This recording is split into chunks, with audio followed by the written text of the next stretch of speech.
voting rights. And we have no time to spare. We Americans live in a great house that democracy built. Right now, that house is on fire. Good evening, Black people and all allies fighting for Black liberation, Black prosperity, and Black joy. I'm Charles Blow, and welcome to Prime. Senator Raphael Warnock, Amy Klobuchar, Ossoff, Merkley, Padilla, and others took the case for a federal voting rights bill to Georgia today as part of a historic set of Senate Rules Committee field hearings that are expected to take place in several cities across the country.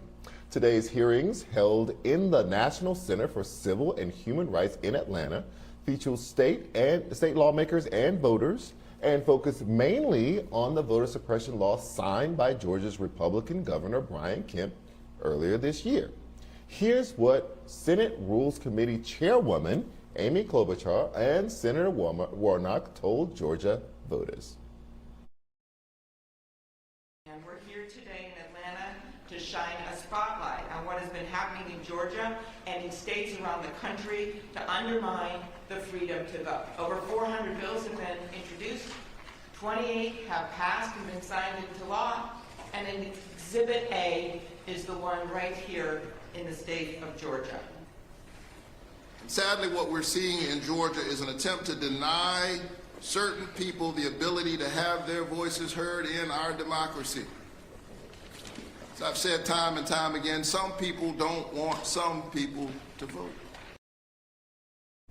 Predictably, no Republican members of the committee attended, and Senate Minority Leader Mitch McConnell called the hearing a silly stunt in a statement released earlier today. The field hearings are held just one day after Klobuchar also teamed up with voting rights leader Stacey Abrams to host a roundtable with Georgia voters on Sunday to talk about the obstacles they face when voting and about the urgent need for change. It also took place just one day after the one-year anniversary on Saturday of the death of John Lewis, the civil rights icon and congressman from Georgia who was beaten as a young man during a march for voting rights in Selma, Alabama in 1965. But with all of that history on the line, the troubling sentiment is that without a clear path forward, Democrats are frankly scrambling to keep the spotlight on voting rights, and these events are among their last-ditch efforts because realistically, there may not be a way out of the quagmire in D.C. Joining me now to discuss is co-founder of Black Voters Matter, Mr. Cliff Albright. Hello, sir. Hey, thanks to be here. Glad to be here, Charles. Absolutely. What do you think about these field hearings? Are they going to be effective in changing sentiment in Congress among the key Senate voters like Manchin and Sinema who have to change their mind in some sort of way to get something through? Or are they just theater to keep the spotlight on the issue? I think it's actually somewhere in between those two things, right? You're right. It's not going to change any minds. There's really no new information that Manchin and Sinema, or as I call them, Manchinema, that they're going to hear during these hearings that they haven't already heard. So it's not that. I don't think it's just necessarily just, for show, because what these hearings do is that you do get to put some of this information on the record, right? It's no longer just something that is being written about or talked about on the TV shows. It's actually in the congressional record, and that is actually an important step. But the most important thing isn't so much the information that they heard from the witnesses, from Senator Warnock, who did an incredible job, from my dear friend Helen Butler, the Dean of Election Protection here in Georgia, who did an incredible job. The thing that I was really listening for, though, which I did not hear, was from the senators. From Klobuchar on down the line, I didn't hear one of them mention the word filibuster. Now, you can argue that this hearing wasn't for that purpose, right? It's a hearing about what's going on in Georgia and not a hearing about how they're going to get the bill passed. But you know as well as I do, Charles, that they use these hearings as an opportunity to do these monologues and to give their viewpoints and their strategies. And so for nobody to mention the filibuster was really concerning to me. But you say this is not, you understand that this was not really about the filibuster, but everything is about the filibuster right now. I mean, the only reason that we're still talking about voting rights is because they have not broken the filibuster and moved ahead and gotten this done. The only reason we still, discuss this every other night or maybe every night on this show is because they haven't gotten it done, because they haven't dealt with the filibuster. And also, in addition to this issue, the filibuster is going to hold up a lot of other issues the Democrats want to make progress on. So, I want to just shift to the administration. It's good that the senators, the Democratic senators, are doing this. Like you said, it reads it into the record. Mm-hmm. But didn't Joe Biden said he was going to go on the road? Right. Where is Joe Biden, Cliff?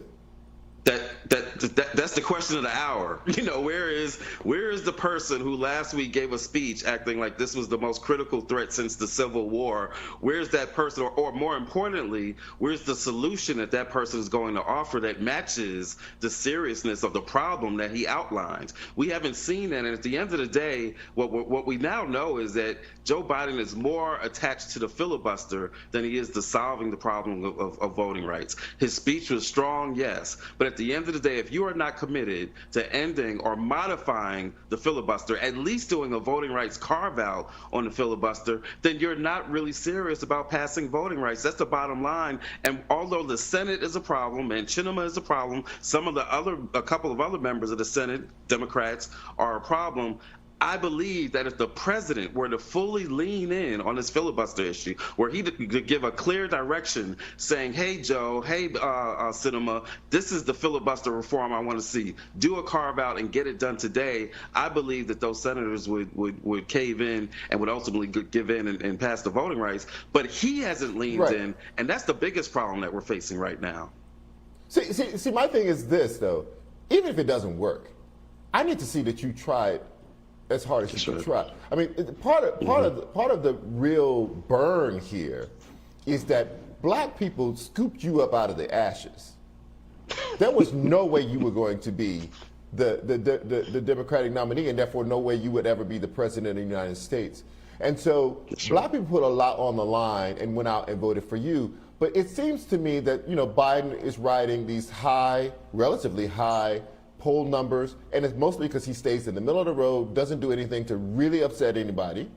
He has a poll-tested agenda. He does the things that most Americans say they want done, and doesn't trouble the water around things that are more contentious. And maybe that's a strategy as a politician to try to keep the wobbly people in the middle. It is not a strategy to reward the people who literally saved your political life. Right, to reward the people. How do you think about his strategy?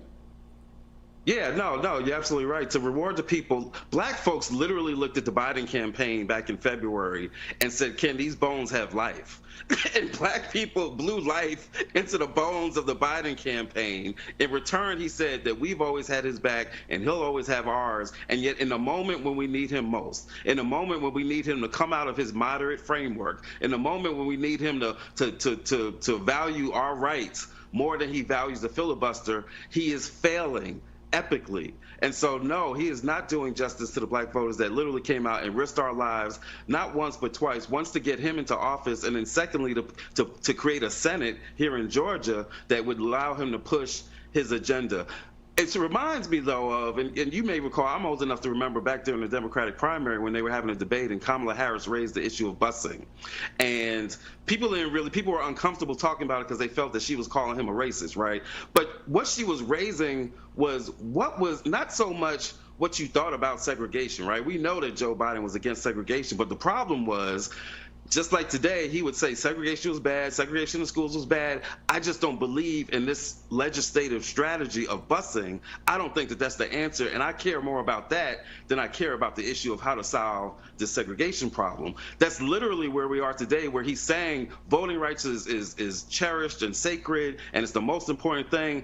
But this filibuster is just a little bit more important to me. That has been his track record. Right. And so we needed to have a full discussion of that issue during those debates. We didn't then, and now we're in the situation that we're in. I mean, you're exactly right. You have a president who, it feels like he cares more about the status quo than our status, right? That's right. And that is a hurtful thing when you have worked very hard in a political process to change the direction of the country. Let me ask you another question about Representative Clyburn. He was quoted earlier today saying that he thinks that he is making progress on the filibuster. What does that mean? I don't know, because we're not seeing it right now. Maybe he's making progress by having some behind the door talks with some of the senators that are a little bit wobbly. I don't know if he's talking to Manchin. I don't know if he's talking to Sinema. So I can't really say what exactly he means. I do know this, though, and we've seen some signs of this, that the direct action that we're doing, right, the protest, the freedom ride that we did a couple weeks ago, the actions today, like the Poor People's Campaign, they had about 100 people get arrested. Last week, Representative Beatty getting arrested. If we can keep up this pressure, we shouldn't have to. But if we can keep up this pressure, if we can keep up this direct action, right, the civil disobedience, that was having, I believe, it's having an influence already. And if we continue it and sustain it, we might be able to get some of these senators that are sitting on the fence, as well as this president. It's having an influence on who, Cliff? It's having an influence on whom, Cliff? I believe, and again, this is just going off of some signs that we're seeing from people that we're talking to, that it is having an influence on some Congress people, right, in the House, who are becoming more vocal, right. It may be having an influence on some of the senators that have been sitting on the fence, and they're starting to lean a little bit more and seeing, like, look, people are serious about that. Not quite sure yet how much of an impact it's having on President Biden, but there are some signs that that there's still a possibility that he may make some movement. And so I'm just reading the tea leaves and just going off some things that we're seeing and hearing. We believe that we're moving a needle. It's just going to take a little bit more than that. It shouldn't take that much. Cliff Albright, I certainly hope that you are moving a needle. We need that needle moved.